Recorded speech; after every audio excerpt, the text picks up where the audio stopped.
जय श्री कृष्णा। स्वागत है आपका हमारे चैनल पर। आज हम अक्षय तृतीया के बारे में बात करेंगे।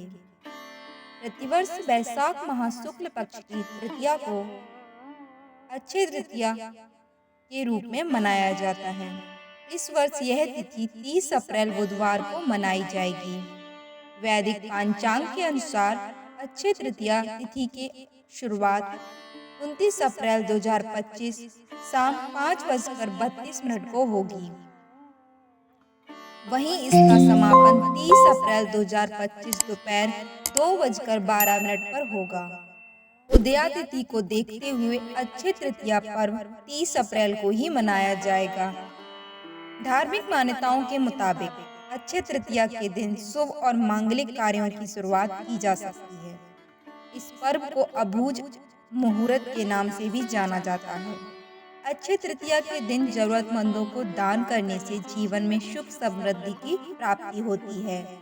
कहा जाता है कि अक्षय यानी जिसका कभी क्षय न हो, इसीलिए इस दिन जो भी दान दिया जाता है उसका शुभ फल कभी समाप्त न होने वाला होता है, अर्थात कभी क्षय नहीं होता।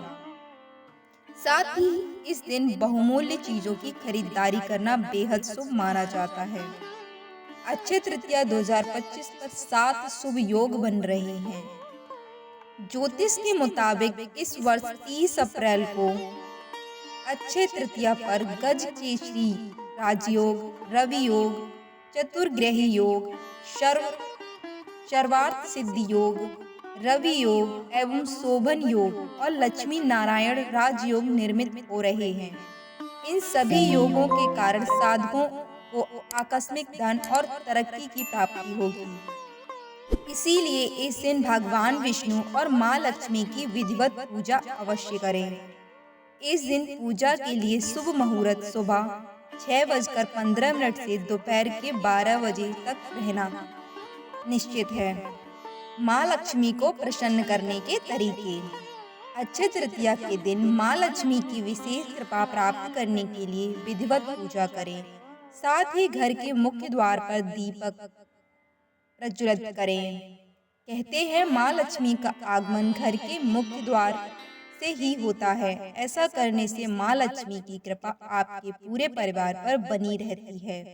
साथ ही धन धान्य की वृद्धि भी होती रहती है। हिंदू धर्म में इस तिथि को बेहद शुभ माना जाता है, जिससे कई कामों से अच्छे फल की प्राप्ति होती है। इस दिन लोग सोने चांदी जैसे आभूषणों की खरीदारी करते हैं। साथ ही अक्षय तृतीया का दिन नए काम की शुरुआत, शुभ मांगलिक कार्य जैसे विवाह, मुंडन, सगाई, गृह प्रवेश आदि के लिए भी शुभ माना जाता है। हिंदू धर्म में अक्षय तृतीया को एक पर्व की तरह मनाया जाता रहा है।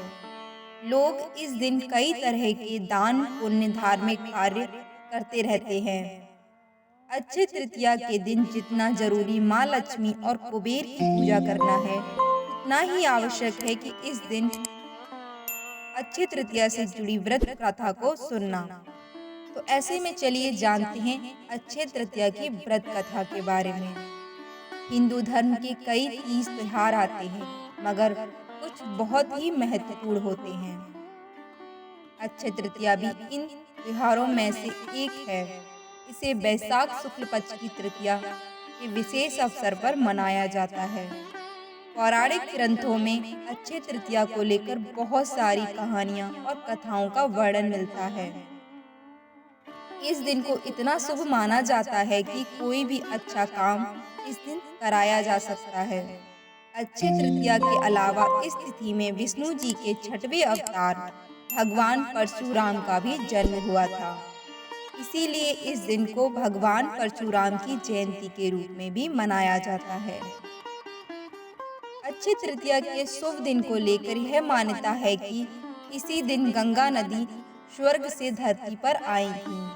साथ ही अक्षय तृतीया को अन्न एवं रसोई की देवी माँ अन्नपूर्णा का जन्म हुआ था। हिंदू धर्म में इस दिन कई महत्व एवं इससे जुड़ी कई पौराणिक कथाएं प्रचलित हैं। चलिए उन कथाओं और महत्वों के बारे में जानते हैं। अक्षय तृतीया व्रत कथा। अक्षय तृतीया से जुड़ी एक पौराणिक कथा के अनुसार धर्मदास नामक एक वैश्य था। धर्मदास की आर्थिक स्थिति अच्छी नहीं थी। वह अपने परिवार के भरण पोषण के लिए हमेशा चिंतित रहता था। आर्थिक स्थिति ठीक न होते हुए भी वह स्वभाव से बहुत ही धार्मिक एवं दानी था। एक बार धर्मदास ने किसी कथा के दौरान अक्षय तृतीया के दिन किए जाने वाले दान का महत्व सुना। कथा का महात्म्य सुनने के बाद वह हर साल अक्षय तृतीया को सुबह गंगा नदी में स्नान कर सभी देवताओं की विधि पूर्वक पूजा करने लगा। अपने सामर्थ्य अनुसार जल से भरे घड़े, जौ, अनाज, गुड़, घी जैसे कई वस्तुओं को भगवान और ब्राह्मण को अर्पित करता था। यह देखकर धर्मदास की पत्नी उसे रोकने की कोशिश करती थी, क्योंकि उसको लगता था कि अगर इतना सब दान में देंगे तो परिवार का पालन पोषण कैसे होगा। अपनी पत्नी की बातों को सुनकर धर्मदास बिल्कुल भी विचलित नहीं होता था और वह अपने सामर्थ्य अनुसार दान पुण्य करते रहता था। वृद्धावस्था में अनेक रोगों से ग्रस्त होने के बावजूद भी धर्मदास अक्षय तृतीया के दिन व्रत एवं दान पुण्य किया करता था। पौराणिक कथा के अनुसार यही धर्मदास वैश्य अक्षय तृतीया के दान धर्म के पुण्य के कारण अगले जन्म में उषावती राजा हुआ। धर्मदास अपने अगले जन्म में दान पुण्य करने वाला धार्मिक स्वभाव का था। कहा जाता है कि उनके महायज्ञ के आयोजन में त्रिदेव वेश बदलकर शामिल हुआ करते थे। प्रतापी राजा होने के बावजूद भी वह कभी दान धर्म के मार्ग से नहीं भटका और अपने पुण्य फल से अपने अगले जन्म में भी यही राजा भारत के महान सम्राट चंद्रगुप्त के रूप में पैदा हुए।